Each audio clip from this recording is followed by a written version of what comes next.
apocalypse, survival, darkness, twins? We just watched Arcadian, and that was how the genres were listed.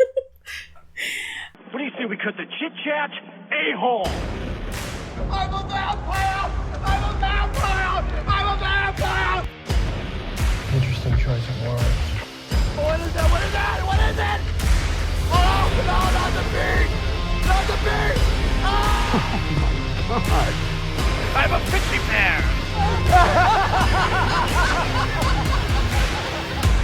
Okay, let's run. This is The Unbearable Fate of Massive Talent. I'm Brittany Green. And I'm Liz Kurtzman. And, yeah, finally watched this relatively recent release. Yeah, I think it was like April? Yeah, it wasn't very long ago. Yeah, it was sort of... I felt like I saw the trailers for it and then didn't hear much after. I think it went straight to streaming. I feel like this movie was practically out before I heard anything about it. Yeah. I heard a little bit more because it's a horror movie. But then it's sort of... I didn't really hear much about it, so I figured it was bad. But I loved it. It was really fun. It was bananas. And... I mean, we'll get into it, but the creature design was great. Yeah, it was crazy. And I love a very creative creature design, and this was that, for sure. Yeah. So should we start a little bit with, like, how the movie starts? Well, there's a couple things up top. So, the writer of this movie is Michael Nylan, and he's Nicolas Cage's agent, manager, and producing partner. Oh. And he also wrote Braven in 2018. I'm not sure what Braven is. I don't know what that is. But also I found out that to prepare for this movie, Nicolas Cage isolated himself with his family for 3 months. Feels unnecessary. That feels like something he does anyways. Yeah, I'm like, a 3-month vacation? Like, yeah, right? What does that mean? And this is an RL... Him and baby August and his wife. Yeah. Just all in the woods. Just they took a 3-month vacation to, like, rural Ireland. Dragging his wife around for his method acting. Yeah, she's a fresh baby. Yeah. And he's like, let's go live in the woods for 3 months. Yeah. Because of this monster movie I have to be in. This is an RLJE film. They also did Mandy, Color Out of Space, Dog Eat Dog, Pay the Ghost, Prisoners of the Ghostland, and Sympathy for the Devil. All the best ones. So all the best ones except Dog Eat Dog. And then in addition to Nicolas Cage, we have Joseph is played by Jaden Martell, who we recognized from It Chapter 1 and also Knives Out. Yes. I didn't know the other kid. No, me neither. I feel like he was also in something else. And Charlotte looked vaguely familiar, but I did not check to see what she was from. But it's like an apocalypse movie, and... This episode is full of spoilers if you haven't seen this movie yet. Yeah. If you haven't watched this movie, you should watch this movie. I really enjoyed it. If you like horror, if you like apocalypse movies, check it out. It starts out with Nicolas Cage just, like, running through the apocalypse. Yeah, he's in an urban setting at that point. Yeah, and there's like still sirens and fire and screaming. Yeah. And so there's people around, but we don't see anyone. We don't see any creatures. It's just him running through barbed wire and ducking under things. And then he comes across 2 baby boys on a mattress in the middle of a warehouse. And it was unclear. I mean, I think he just found them. I think he found them. Okay. I don't think, for a moment I was like, he left his kids there to run an errand? Newborn babies in the warehouse. But yeah, so sometimes you just gotta do what you gotta do. You find a couple of babies, you gotta take them with you. Yeah. Those are the rules. Just abandon them in a warehouse for a little while. Well, you can't find a sitter. Things done. Impossible to find a sitter these days. It's so expensive. It's so expensive. Kids these days don't want to work. So... Yeah, anyway, I think that he found them. Yes. So that's the beginning. And then we pick up like 15 or 16 years later. It's and there's still people around. Yes. So, because this movie felt a lot like, it's sort of, A Quiet Place or I Am Legend kind of thing. Yeah. Where the world building, I felt like there was a lot of, like, oh, wait a second moments in this. Like, Yeah. oh, wait, there's other people. Like, the whole Yeah. little compound. Oh, wait a second. Like, they don't actually know how the world ended. Oh, wait a second. They don't actually, like, just kind of, like, little pieces here and there where you're like, oh, I didn't really realize I didn't know that, but... Yeah. Yeah, I joked about, there's this game that the two boys are named Joseph and Thomas. And there's this game that Thomas and the girl he likes play that's like, they in 10 seconds, you have to say what your theory is for how the world ended. And I sort of joked about how it's an exposition delivering thing. Yeah, because when they started, I was like, don't you know how the world ended? Like, I Yeah. feel like this is a game you play once, right? Right. But it became clear that they don't know, which makes they both sense. had different answers. Yeah, you wouldn't know. You'd kind of piece together some things. Especially because, like, Nicolas Cage's character probably knows more, but they were literally babies. Yeah. When, like, And you presumably don't have news anymore. no. So you don't know what happened. Like, Nobody's publishing books about it, you know? yeah. So I appreciated that sort of part of it was that they didn't really know. And, like, specifically, Joseph tries to trap the creatures so he can learn more about them because they know that they are hurt by the light. I'm gonna get the kids' names wrong the Yeah. entire time if we call them by their names, so can we call them, Nerd Kid and Jack Kid? Yeah. Yeah, so the twins are classic. One of them is, like, the nerdy one, and the other one's the jock one. And, like, for audience sake, I guess, like, the nerdy one is Joseph, and the Yes. jock one is Thomas. Yeah. But, like I said, I'm gonna get them mixed up. Do you think they were blood related?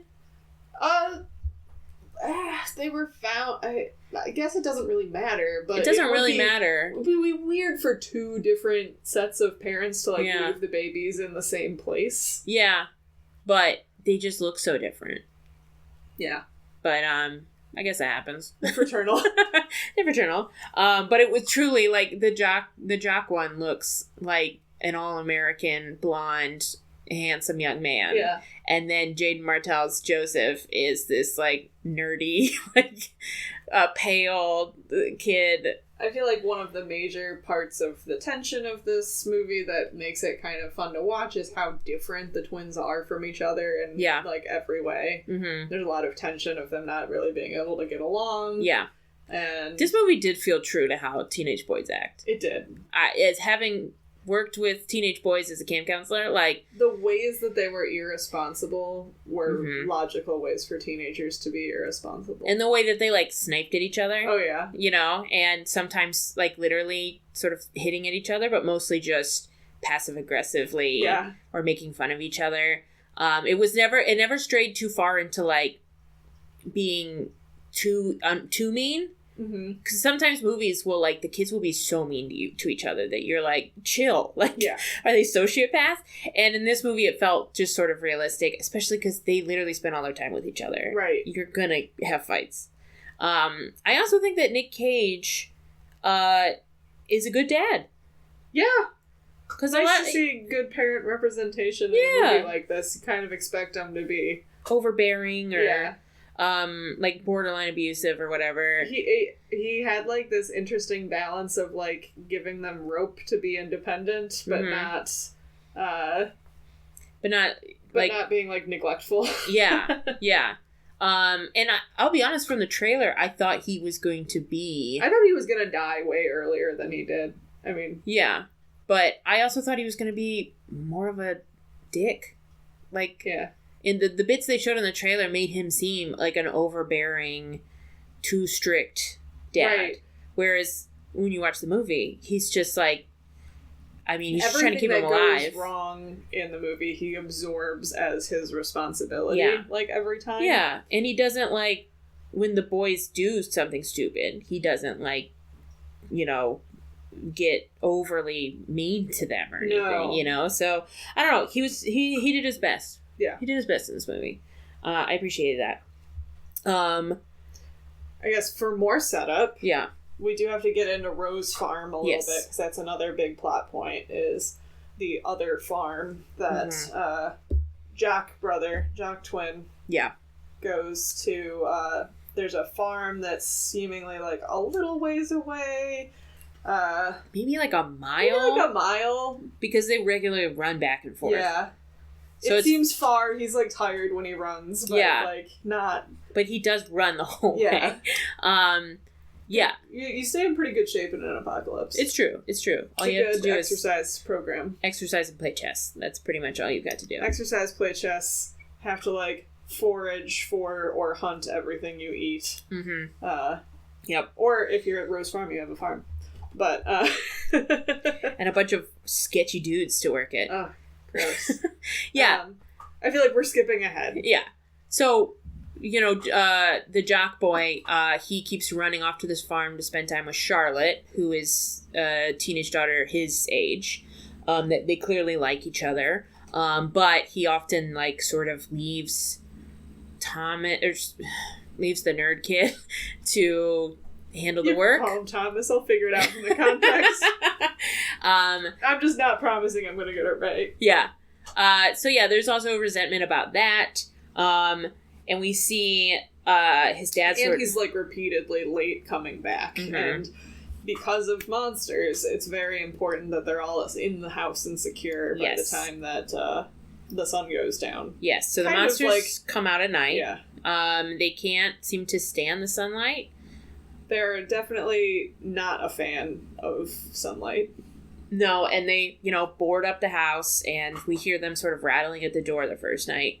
And then the next night, Thomas does not come back before sunset. Well, they were supposed to be together, too. Yes. So this is an instant where they were supposed to go off together to salvage, and he was like, I don't want to do it. I'm going to go to the Rose Farm. They're fighting with each other. I'm like, I don't need you. And he's like, great, I don't want to help you. So meet me here before sunset and we'll go back together.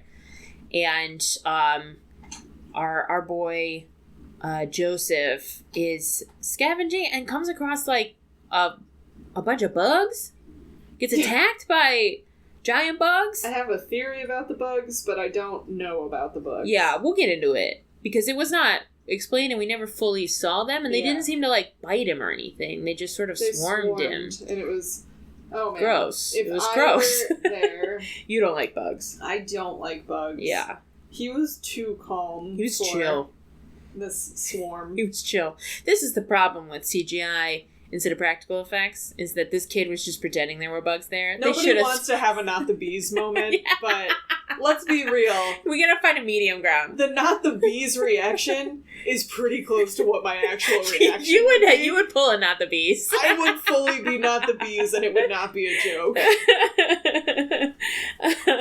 They were sort of like, I guess they were bigger than cicadas, but pretty they close. were like about cicada size. Yeah, and he was just kind of like, meh.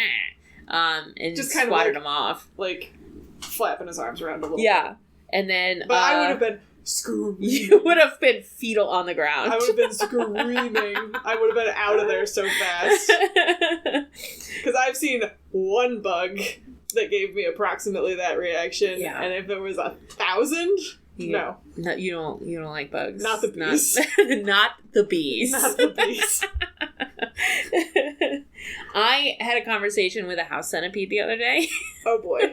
Because I was in the bathroom on the toilet at my most vulnerable, and it ran out from like the baseboard and like morning. Mm-hmm. And I said, no, we have an agreement. This is yours at night.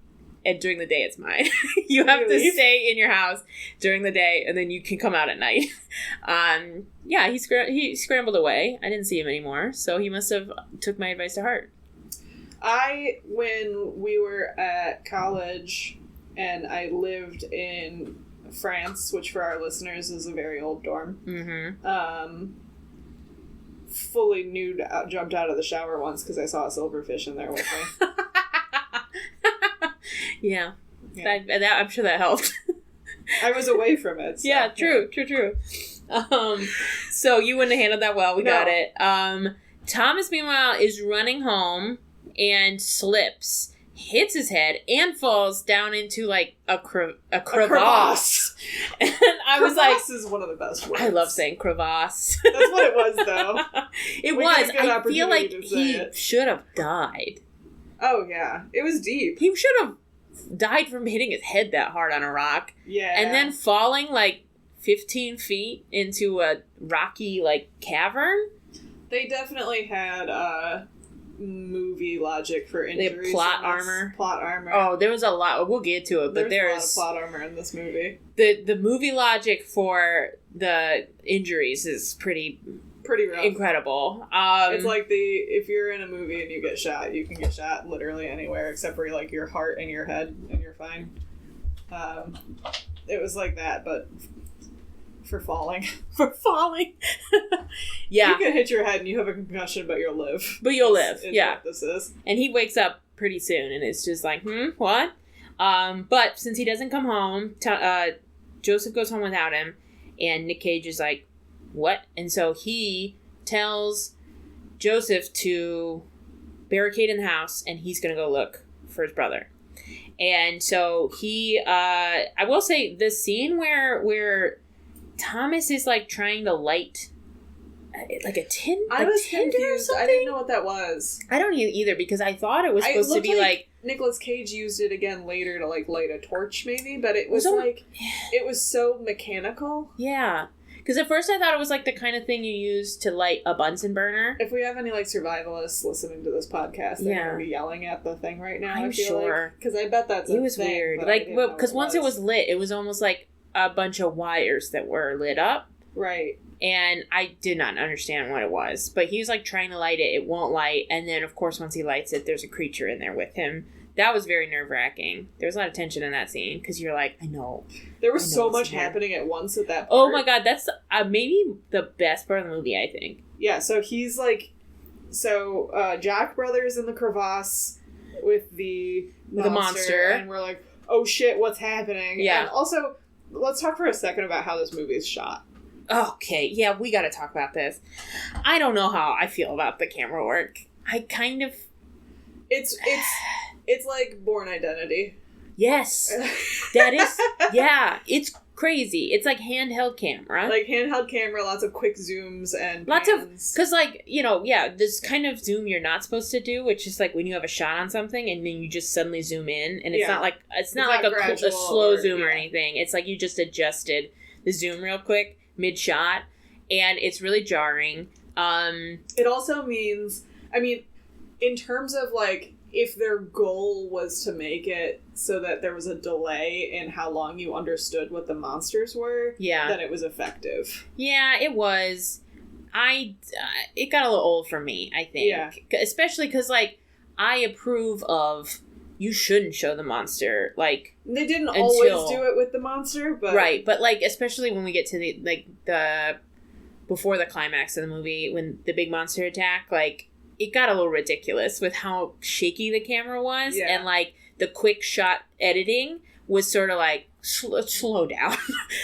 There was a lot of what am I looking at? Yeah, and I understand that you don't want, because it's a CGI creature, you don't want to like show it too much. But I was like, it's also got the Game of Thrones darkness problem in a lot of points where you, like, you know, a lot of this movie takes place at night. Yeah, that's when the monsters are. Yeah. And you just can't see... You can't see anything. We stopped several times. We rewatched at least 2 parts. Yes. But we did, at one of the parts, like, turn the brightness way up on the TV. I cranked the brightness up. And you know what? I thought that it was going to be too bright when we got back to daytime, and it wasn't. No. But... Here's the thing. I was watching an 80s horror movie the other day. Yeah. And it's a vampire movie. Ton of night scenes. And you could see everything that was going on. Like, you used to be able to see, like, everything. And they would be like, the lighting doesn't have to be realistic. It's a movie. And now we're stuck with all these, like, scenes. Yeah, it's the Game of Thrones effect is right. Because the Battle of the Bastards? No. The one that's the attack on... It's like the big one with the White Walkers. When the White Walkers attack, and you cannot see a damn thing in that episode. I was going crazy.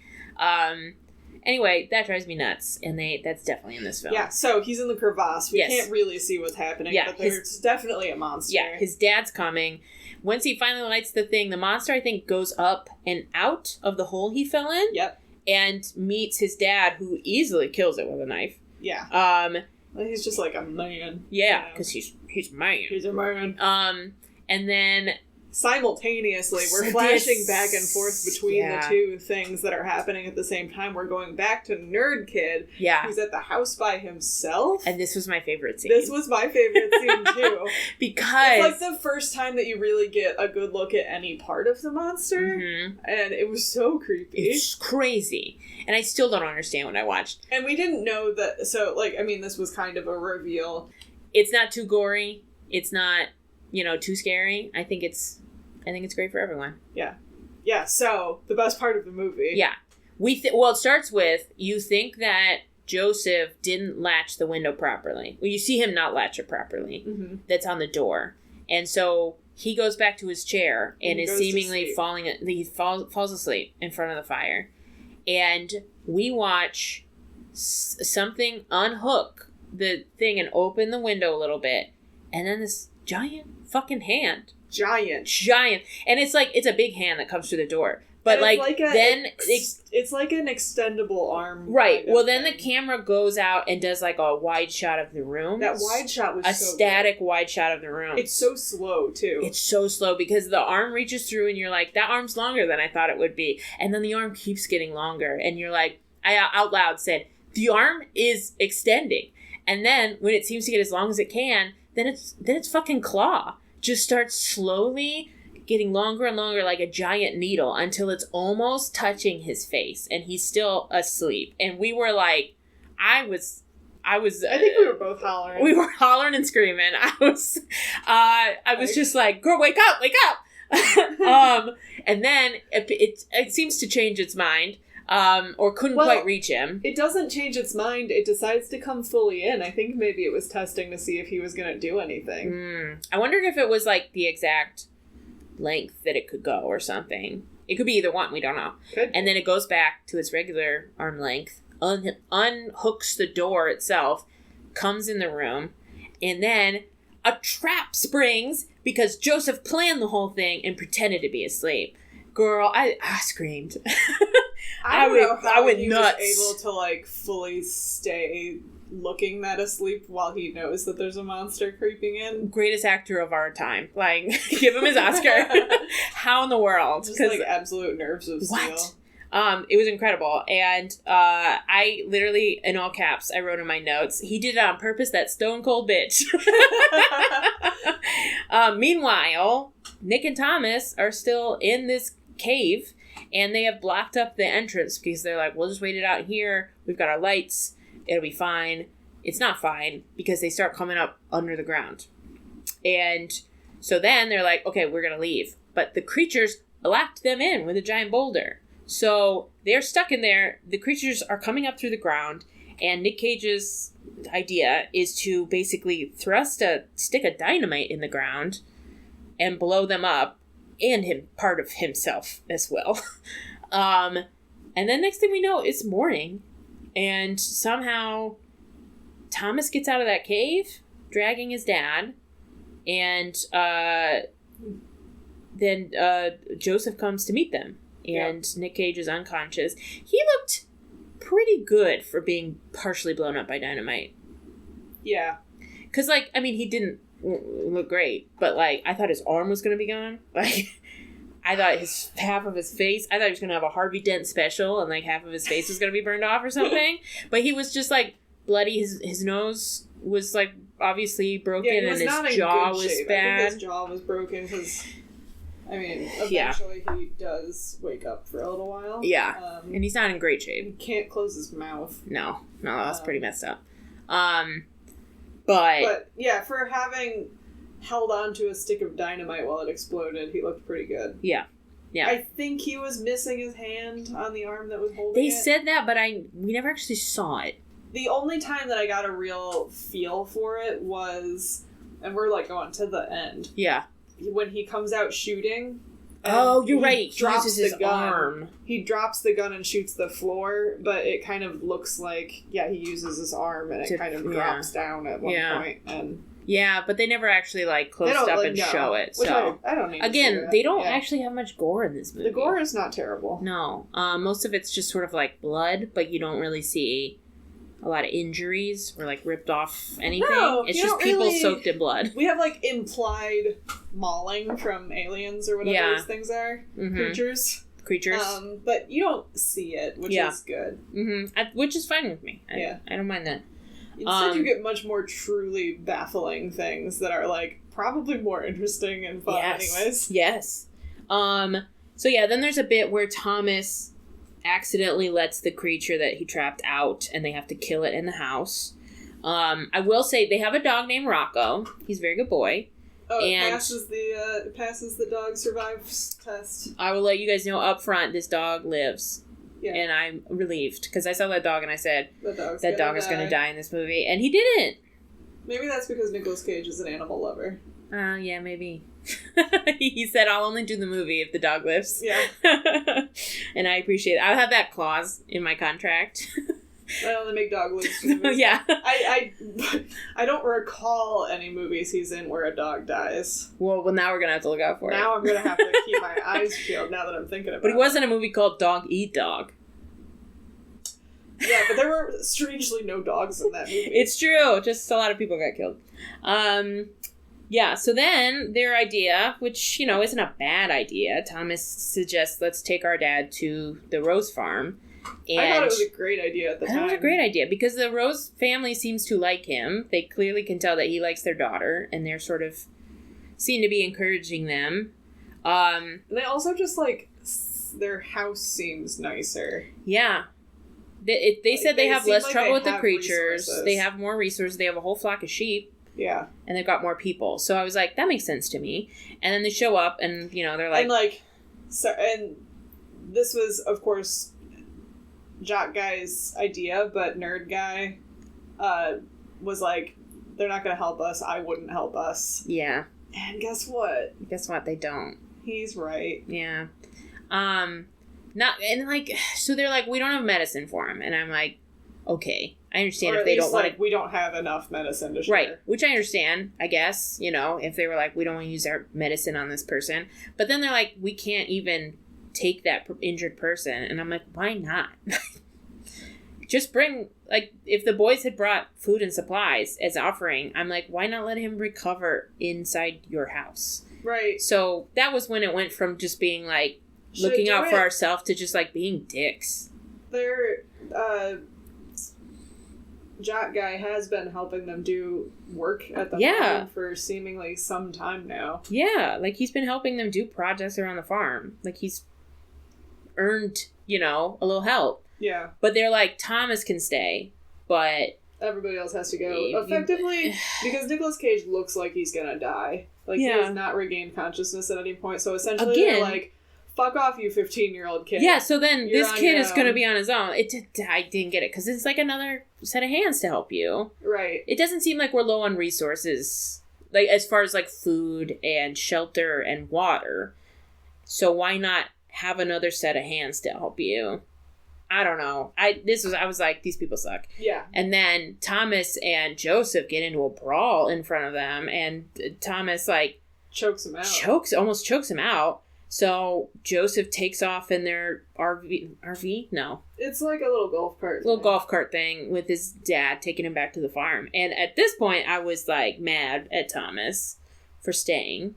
Yeah. But Thomas has a plan. Thomas did have... do you think that was Thomas's plan the whole time, or do you think he was feeling guilty and decided that was the right thing to do? I think that was his plan. Because he definitely was looking remorseful when he was eating food with Charlotte. I kind of felt like that might have been after he got caught by the dad and things seemed like they were not going to be great. Yeah, I guess we don't find out, but I read it as that was his viewer. Yeah, I read it as I think he did feel guilty, but I also think he was putting up a show so they would let him in, and then he was planning to take some medicine back to his dad. I kind of think he would have just stayed if the dad hadn't acted so crazy to him when they got caught basically making out in the room when she was... And then, he did kind of standard girl dad stuff, I think. Yeah. Which is not great, but not surprising. Common. Yeah.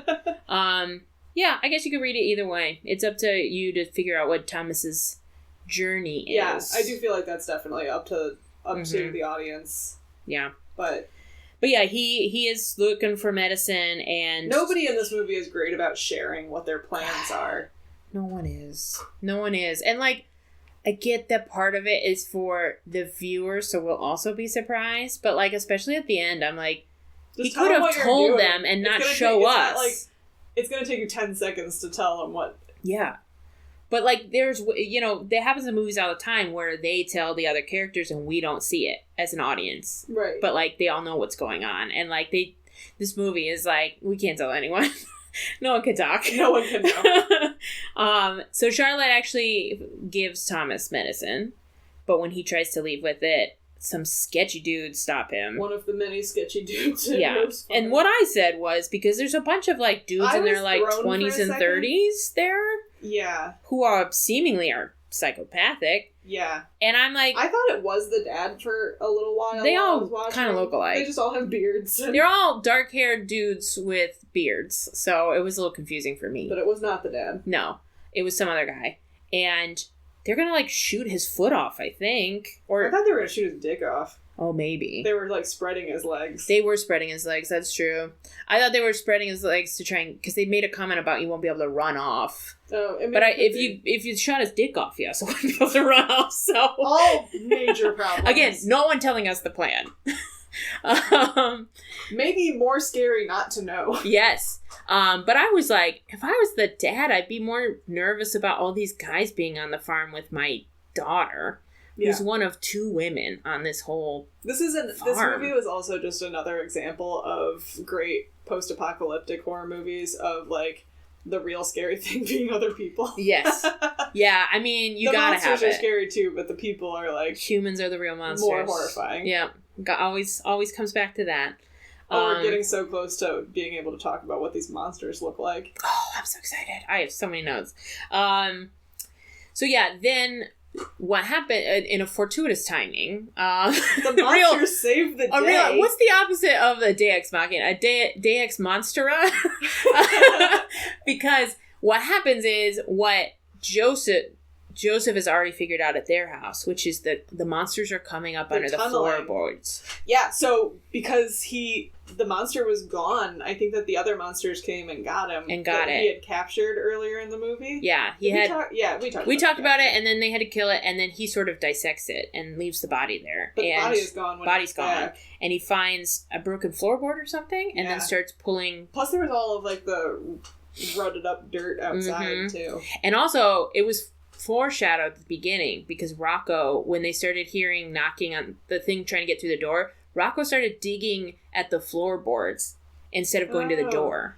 I felt so, and here's where my, like, bug theory kind of comes into play a little bit too, is I kind of thought, and this is pure theory and nothing is necessarily supported, but the bugs that he runs into out in the thing, he also has all those bug sketches in his, like, little makeshift laboratory at the house when he's, like, got the thing that's captured. Yeah. I sort of wonder if, like, the bugs that were swarming in there are, like, baby versions. Like larvae. Like larvae or something like that. Maybe, because I thought at first that maybe all animals had, like, mutated, but the sheep and the dogs are That's definitely fine. not what it is. So it's this species. Do you want to know what the director said? Yes. Okay. So, according to the director, the creature is meant to be an evolved form of several species that formed a symbiotic relationship to survive horrific climate conditions. So it is a werewolf ostrich head? Yeah, kind of. He said, the combination of organisms becomes a symbol for what can survive on Earth. And that basically humans are not meant to be on Earth anymore. So it's supposed to be, like, have sort of a bug behavior to it as well. Yeah. Also, this is wild. I'm not going to give you the big thing yet that I want to tell you. But Nicolas Cage actually was the one who talked about bugs. He suggested thinking about ant colonies and how different species survive through community and through society. And then Brewer said... What a cool idea. I know. And then Brewer said, Nick's a tremendous collaborator, and he's somebody who's really absorbs what's on the page. His feedback on the monster was like exactly the right point, and he had tremendous insight into it. So I guess Nick Cage majorly affected the monster and how it was designed. These monsters were truly the craziest thing I've ever seen as far as monsters in a movie. Yes. A creature design that I always suggest, when people talk about good creature design, I think one of the best creature designs I've seen in the last few years is the monster from The Ritual, which is a Netflix movie. Highly recommend this movie. It's really good. And its creature is something that I had never seen before. And it is kind of like this one. It's sort of a bunch of things put together in a way that when it sort of like stands up, your mind is like, that doesn't make any sense. Like, what is that? I had no idea how this monster worked at all. It's bananas. It's like, its head is like an upside down horse head. Yeah. It's got a giant mouth with weird round teeth. And then it's got some sort of it, like, dropped out, like, some kind of weird stomach thing. Umbrella sucker thing that latched onto someone. I was like, I don't know what that thing's doing. He's like a xenomorph bug ape horse. Yeah. I don't even... It's very hairy. It's very hairy. It also squelches. It squelches a lot. The face of it kind of reminded me sometimes when I was looking at it, because it truly did, I feel like, do something to my brain of, like, I truly don't... This felt like H.P. Lovecraft of, like, horrors that are beyond description is what this felt like. Yes! Because, like, I truly at many points was like, I don't really understand what I'm looking at. But the head of it did really remind me of, like, the Beetlejuice monsters. Yeah. That have, like, the long faces that are, like, in the waiting room. Mm-hmm. That was, like... It's very Tim Burton-esque. Yeah. Do you want me to tell you what I found out? Yes. Okay. The director said that the monster is inspired by the things that scared him as a kid, including Goofy. Oh my god! I guess it's original. I saw a sketch of it, the original idea, and it looked a lot more like Goofy. It kind of does, though. Yes. Once you hear that, you're like, that is what its face is like. It is, because sometimes you would look at it and it would be like weirdly cartoony. And it was like, I guess specifically the scene in a Goofy movie when Max has the nightmare that he's turning into his dad. Oh, okay. Which did scare me as a kid. Scary. And I'm like, I feel bananas. Look at this is crazy. Wow. But I guess I'm really glad you left that reveal for the podcast. I was, when I found it, I just like looked over at you and I was like, I can't wait to tell you this. But the part of Nick Cage's quote that I left out is that when they first showed him the sketch, he was like, I can't kill that thing. It looks like Goofy. I cannot fight that creature in the movie. It's a cartoon. So they changed it to be more animal-like. Holy shit, that's amazing. But here's another thing that was one of the last things in this article that makes me feel insane is that... Do you have the picture up anywhere? Of, I'll bring it up. But they also said, there are moments where the creature is shown from the imaginative perspective of the characters, adding fake attributes to make it more subjective and harder to figure out. What does that mean? Are there scenes where it's just their imagination? I think it's not... I think that they mean that the monster itself, the design of it, is not consistent. Yeah. From scene to scene. Which would make sense to me because, like I said, I didn't understand what I was looking at a lot of the time. I read it as... Even in scenes where it was, like, pretty clear what I was looking at, I was still like, I don't understand how this goes together. I read it as they were different in, like, animals. The best way to... Like, that each one looked a little different. But like each creature was a little bit different looking? Yeah. That's what I thought it was, but I guess maybe it's the people's perception? I mean, I feel like if you're looking at something that is like that and... We're looking at the original sketches and it looks a lot more like Goofy. Which one's earlier? There's two of them there. Yeah, there's two of them. I don't know which one's earlier. I will definitely put these on the Instagram page. Please do, because they are... Here's your reminder to follow us on Instagram so you can look at what these monsters are. So you can see what these look like, because they are crazy looking. This one just says, what's it say? Insects, birds, something else, praying mantis, water bear. Oh, very praying mantis. There was definitely some praying mantis aspects. Like, there were parts of it where the arms, I was like, that's very praying mantis, but often it had, like, definitely fingers. Yes. Well, the fingers were the scariest part. They were... Yes. That was the best thing, like, when it would creep under the door or around the part when, like, Nick Cage just laying... Sometimes they looked more fingery, and sometimes they looked more like whatever praying mantis claws look like. Yeah. The scene when Nick Cage is laying unconscious and you see the one reach in the window, I was like, ooh, girl, I didn't like it. No. But I did. I did like it. The monsters are so cool in this movie. Yeah. So if you take... And here's the thing is, when I saw the trailer, I thought they were just, like, werewolf creatures. I feel like we didn't necessarily fully get a look at them in the trailer. No, we didn't. They don't really show it to you in the trailer, but from, like, the scratches and the, like... the shots of, like, nighttime and the moon and things chasing them, I just was like, werewolf-type creatures, you know? So, we talked a little bit about the weird umbrella thing when they're attacking Rose Farm. Yes. We haven't talked about the crazy pinwheel. No, we haven't. I was waiting for it. So... the creatures come up out of the ground, and it's chaos. They are just killing everyone. They show this twice, really. But, like, wait, so we see them kill the parents, which is pretty crazy because of the umbrella face thing. And then Charlotte is running out of the house, which is on fire, and then, like, meeting up with Thomas, who's covered in blood coming from, like, the shed. And they both meet in the, like, yard in time to see a pinwheel of the creatures rolling at them. Just, like... Okay, so, true story. Me and my sister tried to learn how to do that. Like a trapeze artist? Like a trapeze artist where, like, you hold on to, like, each other's, like, one person holds on to the other person's ankle, and then you kind of jump over each other. I can only imagine what a shit show that was. But that's what it looked like. That's what it was.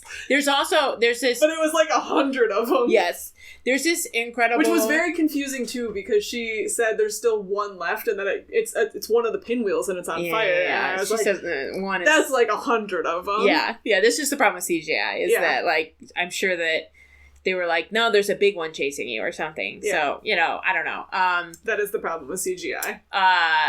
There's an 80s movie called Critters, which is a Gremlins ripoff, because there's so many Gremlins ripoffs at that time. And... at the end of it, you have a sphere, like the critters all come together to form the sphere of like 1,000 of them, and it just is rolling over people, and like it's infamous in horror because it's like such a silly scene, and that's the first thing I thought when I saw them do that. I was like, this is Critters. That was another one of the moments of the movie where I was like, what the fuck? And one would just like handspring off. One of them would just flip off of the wheel and just come after them. Weird little acrobat guys, I guess. It was amazing. But I mean, like, that goes back to the, like, what if they're all like a colony working together, because like ants will do that. Symbiotic, is that the word? That's the word I was looking for. Yeah. Like ants do stuff like that, right? So it's like sort of when they do the floating rafts. When they make a raft or a bridge. It's one of the things. World War Z was not very good, but I liked the idea of they were trying to do that with those zombies, where like they are working together like an ant. The wall is pretty upsetting. Yeah. Like that's a cool idea to do for a zombie movie. It was just kind of a mess. Kind of a mess. So anyway, everyone's dead on her farm. So Charlotte and Thomas take off to go back to the other farm where our boy Joseph is setting up a trap because he has found the hole and blocked it up and is coming up with... Because he's scheming. He's always scheming. We see him earlier and he is like learning chess moves, you know? So we're supposed to be like... He's the smart one. He also is the one that fixed like the golf cart thing. Yeah. And he's like always making stuff and trapping things, and he's trying to study the monsters. Yeah. And... Here's the thing I do wish, because I think that this movie was mostly about... Thomas had a lot of growth. I guess Joseph did grow, but I wanted him to be wrong sometimes. He's never wrong. No. You know, I needed him to, like, also learn something. And I don't know that he did. No, he was pretty other than static. to, like, appreciate his brother. I think that was what made it so unsatisfying at the end, for me at least. Yeah. When it was all three of them together, like, we're gonna do this together, and I'm like, and then he's still just kind of all by himself. Yeah. Because, like, his brother has, like, this girlfriend now, and he's third wheeling it hardcore. You know? Yeah. I needed him to learn something. He needed something. But it just felt like he was the smart one, and he was always right. Yeah. So, like, they learn to work together, and I guess that's, like, the big... That is the big thing, is they learn to work together, and they successfully beat the creatures, but I just wanted... It just was too uneven, I think, between the brothers. Yeah, so they get these pills back to Nicolas Cage, though, and he wakes up the and medicine. He takes these magic pills. Unspecified medicine. They just keep saying medicine, and they're probably just like Tylenol, and he like pops a few, and then in the next scene is like walking around and fighting creatures, and we're like, what? When he gets up at like the best time. Oh god, yeah, we have to get into that. So, because he does, so he like wakes up and we hear him coughing while they're like talking a little bit about the plan or whatever. Yeah, which was basically Joseph being like, I have a plan, and them saying, what's the plan? And him not saying, telling, no time! He not telling them. He doesn't even say no time. He's just like, just do what I say. Yeah, and I was like, girl, tell him the plan. So anyway, he wakes up, and they give him the pills, and then they are going off to do something, and this is the scene. He wakes up and they give him the pills, and they're, I guess, talking about, like, what do we do? What do we do? And he's like, fight! Which is really dumb, but I loved it. It was great. And yeah, this was the scene where you just, again, another great shot. And there was a couple good shots in this film. It was just half the time it was that weird shaky cam stuff. Yeah. But this was a great shot where, again, it's a static shot looking over Nicolas Cage at the window, and you see a creature reaching in the window and climbing in, and then we cut away and go back to the kids, and then suddenly he just like busts in the room and is covered in blood and has obviously killed the creature that was in the room. And I was like, what a great entrance. That was a good moment. Make any sense that he's up and fighting creatures, but I love it. No, it's a real Dwayne "The Rock" Johnson flexing out of his cast in Fast and Furious 7, and then flying a helicopter or flying an ambulance into a helicopter. One of the greatest films or scenes in any film. That entire movie, that's one of the better ones, but that entire movie is worthwhile to me, specifically for Dwayne Johnson flexing out of the cast and then driving the ambulance. Is that also the one when Vin Diesel punches the ground? Yes. It says that in a street fight, the street always wins. A street fight. Yeah. The street always wins. I can't wait until we do our Fast and Furious podcast. Someday. This is another note from the director. He said he did not want the creatures to be like apex predators, like the xenomorph. They were beatable. He was like, if you have two people versus one creature, the people will win. But if it's one-on-one, then it's like more of a fair fight. And he was like, I haven't seen a movie that shows a monster that is like as dangerous as like a coyote or a wolf, right? Where people can fight them. The problem is these things are working together and as a pack, and so that's what makes them scary. And I thought that came through to me because, like, again, one-on-one they were able to beat them, but it was like when they're all coming up out of the ground that you're screwed. Oh, it's horrifying. Yeah. So now they've got traps set up. We don't know what the traps are going to do yet. The creatures start coming out of the ground. They're mostly successfully fighting them off. And then the dad sees the kids working together to kill one of the creatures.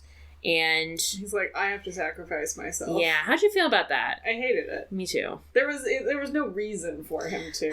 I will say. Except for the fact that I was like, he's definitely not going to live much longer, but he didn't look great. No. He didn't look great. He seemed sort of out of it. His jaw wouldn't fully close. This is the thing. They actually could have explained it much better because I don't know if he would have fit in the cooler with them. Yeah. But we didn't get that. He just suddenly, like, none of them, if someone had said, there's not going to be room for all of us in here, then I think it would have, but at the time, we just see him, like, go, great, they're working together, shut the door and lock it, and basically sacrifice himself without explaining why. And I was like, what? I was mad. And then I was like, okay. But I think they just needed to set it up more. Yeah. Because it just felt like an unnecessary sacrifice. It did. Yeah, so. Did you think this movie had enough Nicolas Cage? I mean, I can always use more. Yeah. This is a Nicolas Cage podcast. Yeah. So. I felt that I wanted more Nicolas Cage, but I think story-wise it made sense. Yeah. Because it's about the boys learning to work together. 100%. But it was disappointing that he didn't get to do much at the end. You know? He did bust in, though, with the blood on his face. And... Yeah, and he beat one of them to death with a baseball bat. Yeah. That was cool, too. That was pretty good.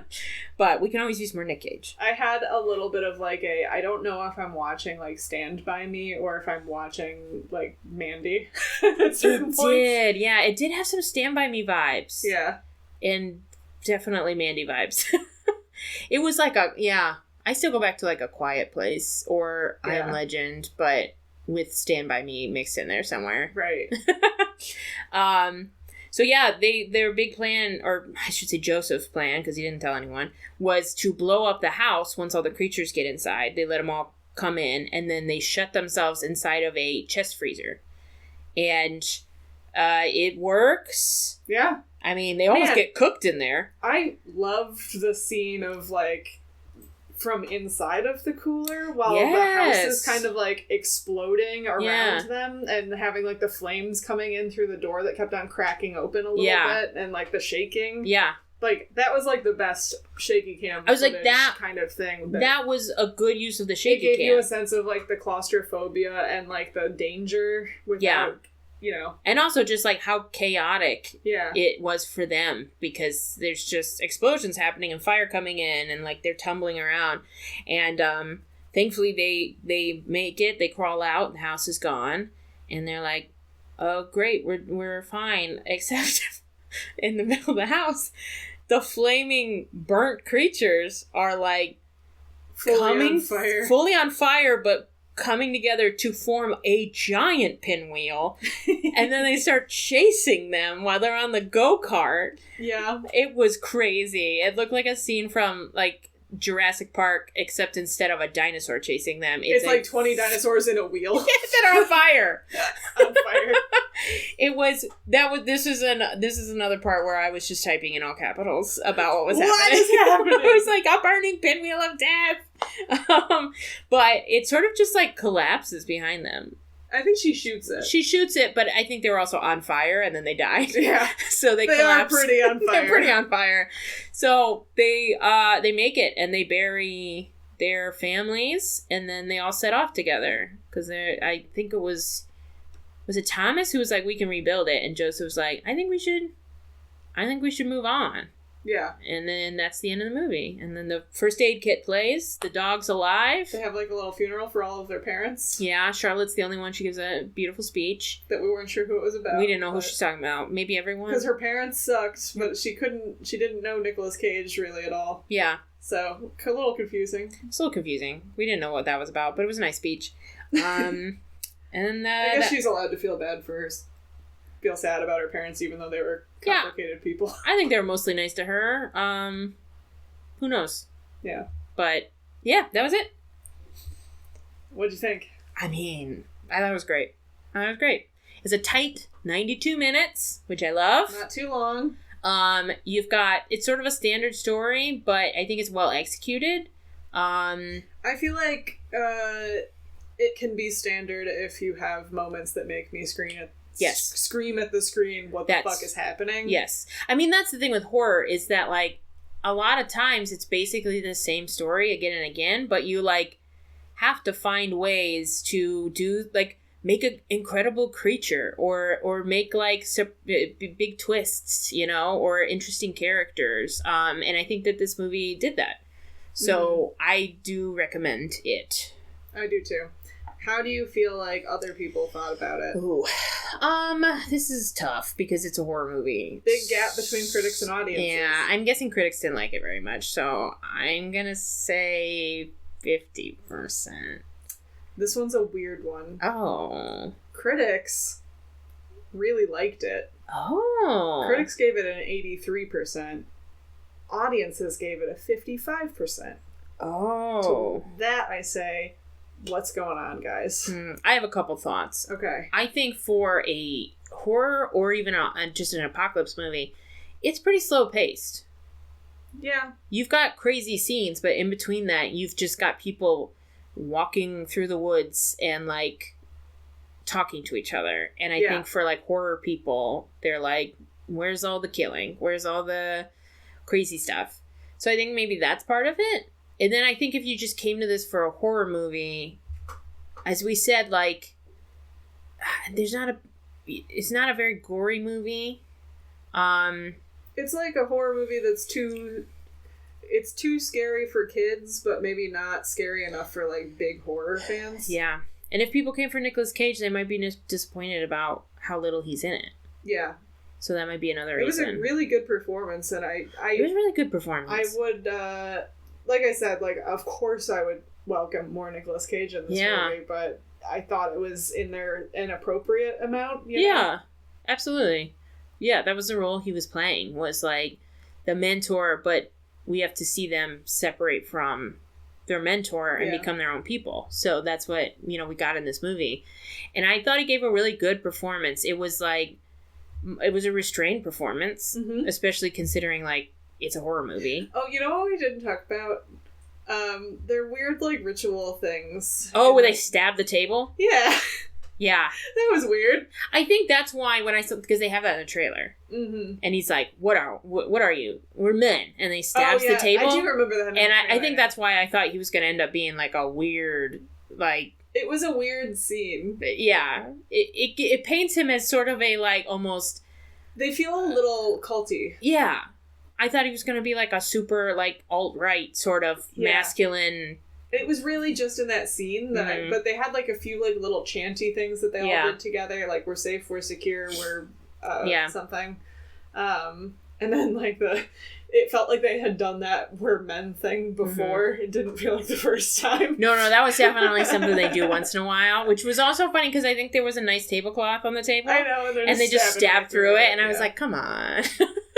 I don't know, that was weird. I think it's a real, dad thing. This is what happens when you leave dad alone with the kids with no mom around. And he's like, how do I teach him how to be people? I don't know. We're men. We're men, and then we stab the table. Yeah, that's what people do. That was sort of weird, but anyways. But yeah, mostly just like a really sort of restrained, even in the scenes, the crazy scenes of, like, fighting monsters, he was not over the top. No. So, I don't know. I really liked it. I did too. What time is it?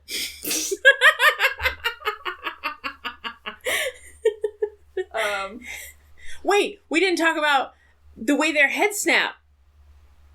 Oh my god, how did we not? How do we talk about the creatures and then not talk about the way their heads move? Oh my god. Alright, so we have to go back to the creatures. Yeah, we gotta back up real quick. So when they were attacking people, they would do this thing where their head would, like, almost separate. It was like a machine gun, and it was, like, clapping. It was like these clappers. Yes. Yeah. So, like, the clappers that you get, like, when you're a kid. Like a party favor thing? Party favor, that's, like, the two hands. Their heads would do that. And they would, like, I think it was supposed to be, like, a distraction when they were attacking. And, which it was. But I guess, like, it's, like a oh my gosh, what's it called? A shoebill heron will do that when it's attacking. Shoebills are so scary. I love shoebills. They're crazy looking. Yeah, I guess that was a shoebill thing. Yeah. Though. Or, like, even mantis shrimp. You know how they'll use their claw to, like... snap it real loud. Yeah. I feel like probably the Foley work was literally machine gun noises, you know? Yeah.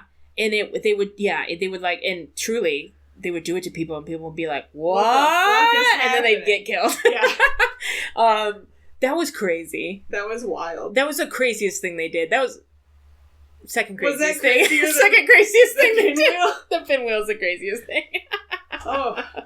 I cannot. Right, I think we hit the big three crazy things about this monster. I can't believe we almost didn't talk about it. Because I think when it happened, we stopped and rewound and watched it again. We did. Because we could not comprehend what was going on. It's that H.P. Lovecraft. Because that happened, and then its stomach, like, opened up and the thing came out, and we we saw the clappy face thing before that, didn't we? Maybe not. I think that was the first time. Yeah. Because before that, you didn't really get a good look at them. Right. And then that was the first time you really saw them attack someone, and not just in like all their glory and not just like a shape in the darkness. Head clappers. Head clappers. Yeah. All right. Inside the cage. I've done that one before. That one's not new. It's okay. It's okay. I can't be original all the time. I couldn't even think of something, which is why I passed it off on you. What is inside the cage today? All right. Some old news, but newly confirmed news. You may have heard that they're making a live action. I mean, you maybe have heard all of this, and we're telling you news that you already knew. It's not that new, but but we had to talk about it anyways because Nicolas Cage is basically coming through on one of his promises that we've talked about before of how. Not promises, but desires to be in a TV show. Yep.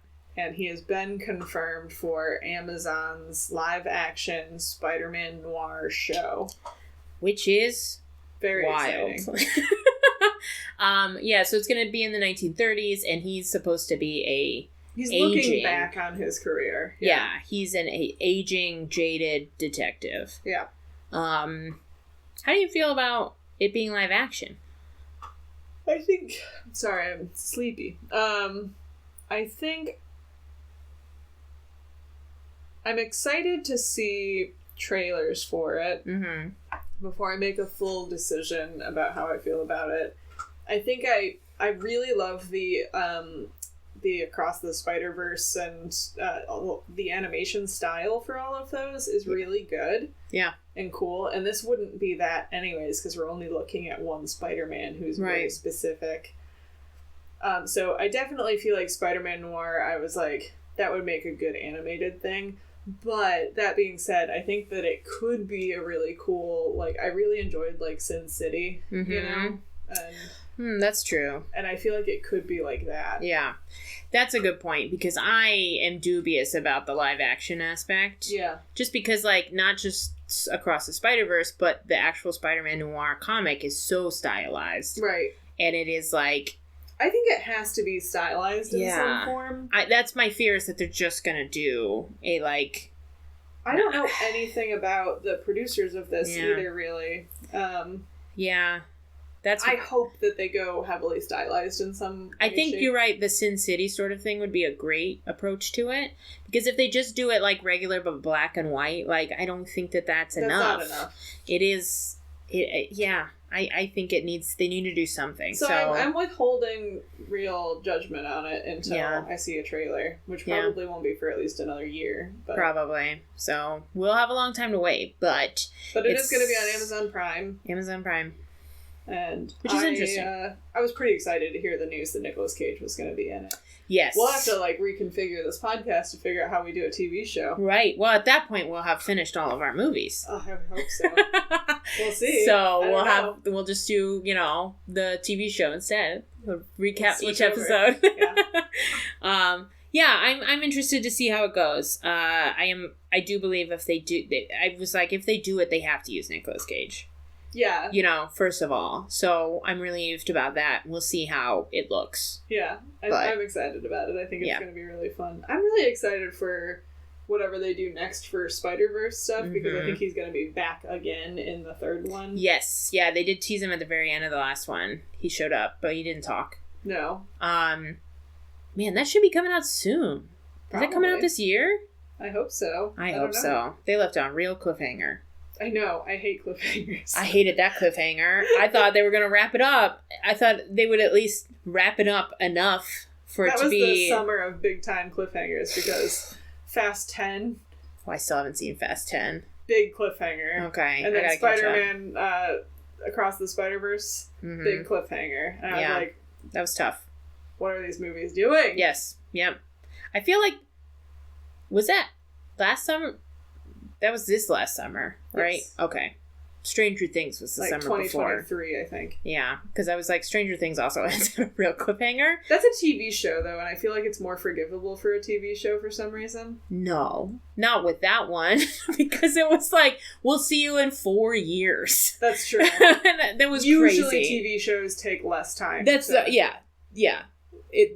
normally I would agree with you when they come out like every year, but with Stranger Things, they're It's like every see you 4 again in years. like 4 years, and See I was when like, these kids what? are 30. These kids, what? I don't even understand how they're gonna pick back up because it's going to be a time jump, and I'm like, how do you time jump after that? Anyway, this isn't a Stranger Things podcast. It is now. It's All a right. Nicolas Cage podcast, and we're done today. So we'll see you next time. Bye. Stay cagey.